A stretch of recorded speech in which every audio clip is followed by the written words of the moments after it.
नमस्कार दोस्तों, कैसे हो आप सभी। उम्मीद करता हूँ बहुत अच्छे होंगे, लगातार अपनी तैयारी कर रहे होंगे। मैं आपका अपना दोस्त अजय भार्गव आप सभी का स्वागत करता हूँ city free education with Bhargav sir पर। तो जितने भी नए साथी जुड़े हो हमारे इस यूट्यूब चैनल को सब्सक्राइब कर लीजिएगा भाई, क्योंकि यहाँ पर बहुत अच्छी अच्छी क्लासेज आपको देखने को मिलेंगी। तो आज हम दक्षिण हरियाणा का जो हमारा इतिहास का टॉपिक चल रहा है, थर्ड पार्ट उसको हम करेंगे। पहले पार्ट में मैंने आपको संगम काल करवाया, उसके बाद मैंने आपको चालुक्य वंश के बारे में भी बताया, पल्लव वंश के बारे में भी बताया और राष्ट्रकूट वंश के बारे में बताया। आज मैं आप लोगों को बताऊंगा चोल वंश के बारे में कि चोल वंश कैसे प्रसिद्ध था, क्या क्या चीजें हुई, क्या क्या घटनाएं यहाँ पर घटित हुई जो परीक्षा की दृष्टि से महत्वपूर्ण रहने वाली है। तो चोल वंश के बारे में एक महत्वपूर्ण जानकारी मैं आप लोगों को दे देता हूं। दक्षिण भारत के राजवंश के बारे में हम पढ़ रहे हैं, तो चोल वंश अपनी ग्राम स्वायत्ता के विकास के लिए बहुत प्रसिद्ध था, जो बहुत महत्वपूर्ण प्रश्न है, काफी बार परीक्षाओं में भी पूछा जाता है।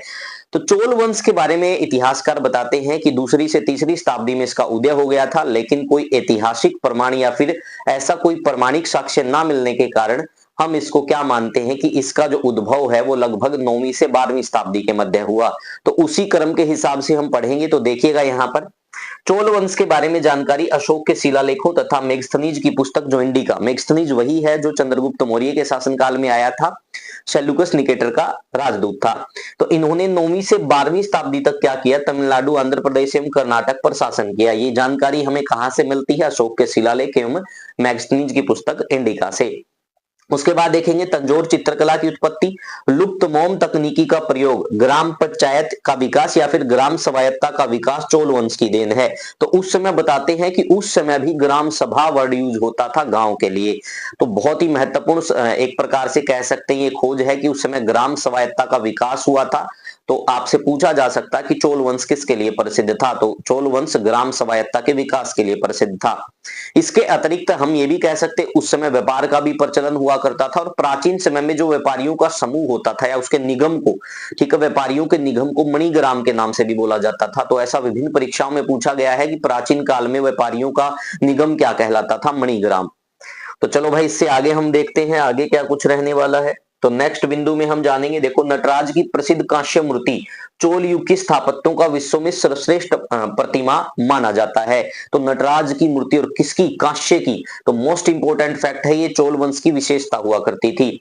चोल वंश के जो राजा थे अपने शासन काल में ही अपने उत्तराधिकारी को शासक घोषित कर देते थे। तो ये भी एक बहुत बड़ी कह सकते हैं हम एक प्रकार से इनकी एक आपको पता ही है उत्तराधिकारी को लेकर मारपीट होती थी, लेकिन यहाँ पर ये पहले ही उसको घोषित कर देते थे। ये अपनी नौसैनिक शक्ति के लिए प्रसिद्ध था, यानी कि नौसैनिक शक्ति के लिए बहुत विख्यात था, प्रसिद्ध था। तो आपसे पूछा जा सकता है ऐसा कौन सा वंश था, तो ये चोल वंश था। इसके बाद हम देखेंगे इसके सारे के सारे जो शासक रहे उनकी वंशावली है, जिसमें हम कह सकते हैं कि जो मध्यकालीन अगर चोल वंश की बात करें 9वीं से 12वीं शताब्दी की, तो उसका जो संस्थापक माना जाता है विजयालय को माना जाता है, और अंतिम शासक जो माना जाता है राजेंद्र तृतीय को माना जाता है। विजयालय क्या माना जाता है, एक प्रकार से ये मानते हैं द्वितीय चोल वंश का संस्थापक।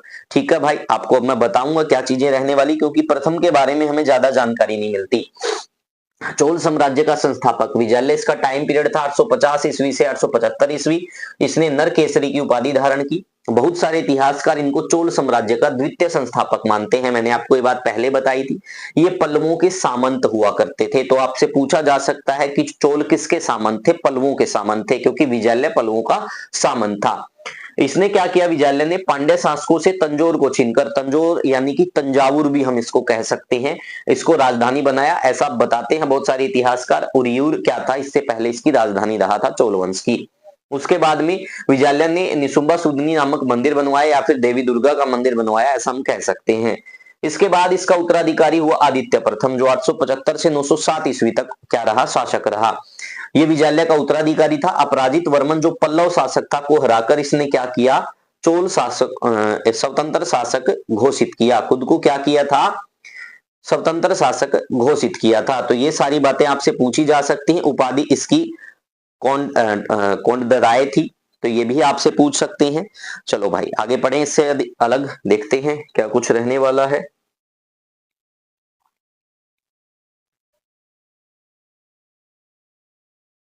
प्रांतक प्रथम, तो प्रांतक प्रथम क्या था भाई, प्रांतक प्रथम 907 से 955 ईस्वी के दौरान ये शासक रहा।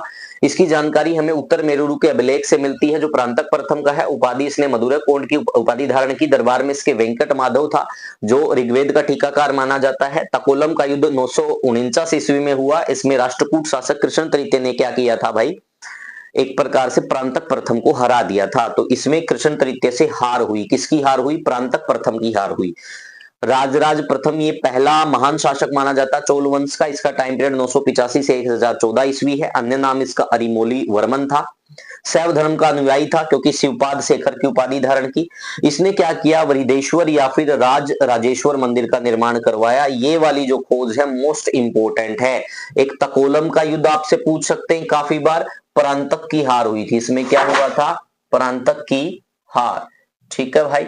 और जीत किसकी हुई थी भाई? इसमें कृष्ण तृतीय की। ऐसा ही राजराज प्रथम के समय वृद्धेश्वर या फिर राजराजेश्वर मंदिर का निर्माण मोस्ट इंपोर्टेंट था भाई।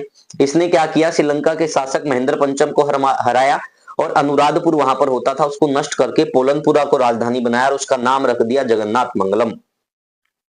नेक्स्ट देखते हैं भाई इसके बाद कौन होता है शासक।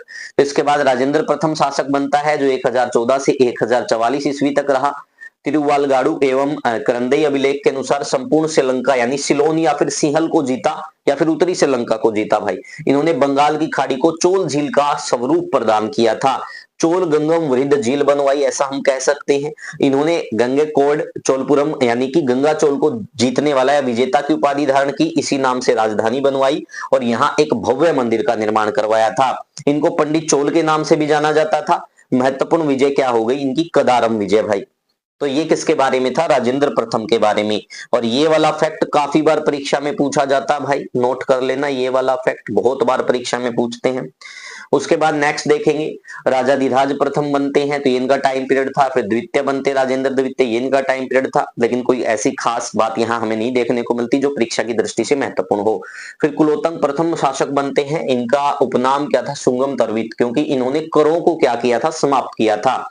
इसने सिंहल मतलब श्रीलंका के जो शासक स्वतंत्र हुए वो इन्हीं के टाइम पीरियड में हुए थे। आपसे पूछ सकते हैं श्रीलंका के शासक किसके समय में स्वतंत्र हुए थे? तो कुलोत्तंग प्रथम के समय।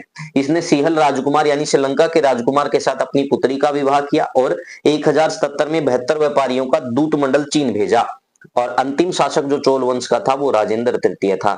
तो ये था भाई चोल वंश के बारे में। अगर आपको मेरे द्वारा दी गई जानकारी अच्छी लगी, बेहतर लगी तो हमारे आप इस यूट्यूब चैनल को सब्सक्राइब कीजिएगा। ठीक है भाई, आज के लिए इतना ही। बहुत जल्द हम 7:30 बजे रात को एक सीरीज स्टार्ट कर रहे हैं लाइव क्लास की, सफलता सीरीज। तो हमारे साथ जुड़ना मत भूलिएगा। आज के लिए इतना ही। धन्यवाद। Take care. Bye bye. मिलते हैं अगली कक्षा में।